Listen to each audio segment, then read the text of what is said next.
Hola, ara us explicaré en 2 minuts què cal fer si hi ha una situació d'emergència dins la biblioteca. Si detectes una emergència, informa el personal de la biblioteca o activa el pulsador d'alarma que trobaràs al costat de les portes d'emergència. Segons el tipus d'emergència, hi ha 3 supòsits d'actuació: emergència mèdica, confinament o evacuació. Quan hi ha una emergència mèdica, segueix els passos següents. Protegeix la persona sense posar-te en perill. Avisa el personal de la biblioteca i socorre la víctima, si tens coneixements adequats.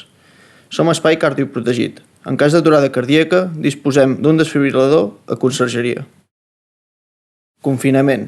El personal de la biblioteca avisarà si hi ha una amenaça externa, com ara un incendi forestal o una fuita de matèries perilloses.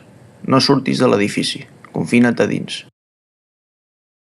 Evacuació. Si hi ha una amenaça dins de l'edifici, com ara un incendi, una explosió o una fuita de gas, cal evacuar-lo i sortir-ne el més ràpid possible. Sentiràs una alarma acústica que indica evacuació. Per la teva seguretat, surt immediatament. Conserva la calma, evita córrer i cridar. Agafa només l'imprescindible. Busca la sortida d'emergència més propera i, sobretot, no tornis enrere. En cas d'incendi, no utilitzis l'ascensor.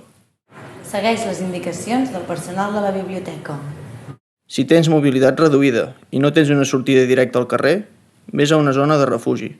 En trobaràs els replans de les escales exteriors, a prop de les sortides d'emergència. Assegura't que algú avisa els serveis d'emergència i espera't allà. Si hi ha fum, desplaça't de jupit. A fora, no t'aturis a les sortides d'emergència. Dirigeix-te al punt de reunió. No tornis a entrar a la biblioteca fins que els responsables ho autoritzin.